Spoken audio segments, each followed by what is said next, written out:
Assalamualaikum warahmatullahi wabarakatuh. Halo semuanya, perkenalkan nama saya Intan Mayang Kusuma dari kelas 10-3, asal sekolah SMA Negeri 12 Oku Timur atau SMA Negeri 1 Blitar 3. 4 pelaku utama melakukan kegiatan ekonomi adalah 1. Rumah tangga produksi, 2. Rumah tangga konsumsi, 3. Rumah tangga negara, dan keempat, masyarakat luar negeri. Sebelum masuk ke pembahasan utama, saya akan menjelaskan dulu apa itu pelaku ekonomi. Pelaku ekonomi adalah orang atau badan usaha yang melakukan kegiatan ekonomi seperti konsumsi, produksi, dan distribusi. Diagram arus kegiatan ekonomi 3 sektor. Pada diagram arus kegiatan ekonomi 3 sektor terdapat 3 pelaku ekonomi, yaitu konsumen, produsen, dan pemerintah. Pemerintah memiliki peran penting dalam kegiatan perekonomian di suatu negara. Pemerintah ada hubungan dengan rumah tangga konsumen, rumah tangga produsen, pasar output, dan juga pasar faktor produksi. Hubungan antara pemerintah dengan konsumen diantaranya adalah pembayaran, pemberian subsidi, dan jasa. Rumah tangga konsumen akan membayar pajak kepada pemerintah. Pihak pemerintah akan memberikan subsidi untuk masyarakat yang tidak mampu, layanan pendidikan, kesehatan, keamanan hukum, dan lain sebagainya. Pemerintah juga mendapatkan pajak dari rumah tangga produsen atau perusahaan. Pihak perusahaan akan mendapatkan subsidi dari pemerintahan serta berbagai layanan lainnya. Pemerintahan akan memberikan berbagai layanan yang mendorong perkembangan perusahaan seperti menggunakan fasilitas umum sekitar daerah, industri, dan lain sebagainya. Pasar output atau pasar secara umum akan sangat dibutuhkan oleh pihak pemerintah. Sebagai barang dan jasa akan dibutuhkan dalam perjalanan fungsi pemerintahan bisa dibeli di sana.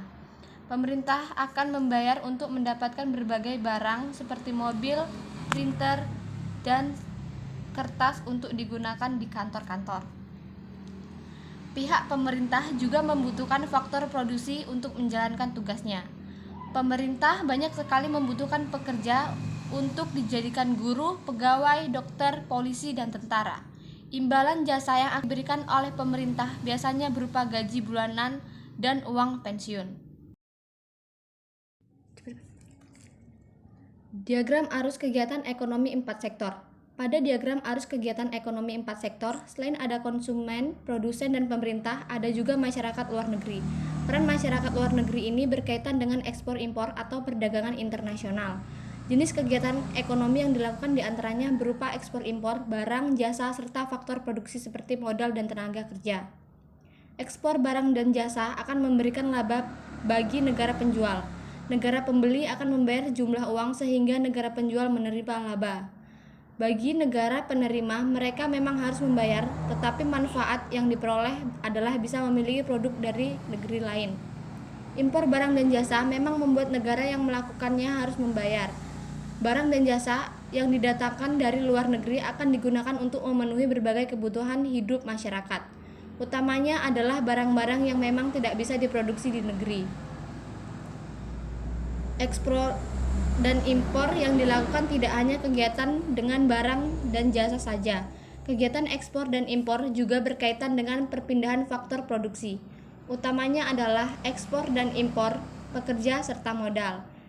Ekspor faktor produksi biasanya berupa pekerja dan juga modal. Indonesia banyak sekali mengekspor tenaga kerjanya ke luar negeri. Biasanya mereka berstatus pekerja kasar. Para pekerja ini akan mendapatkan upah dan sebagian dikirim ke Indonesia agar digunakan untuk memenuhi berbagai kebutuhan ekonomi keluarganya.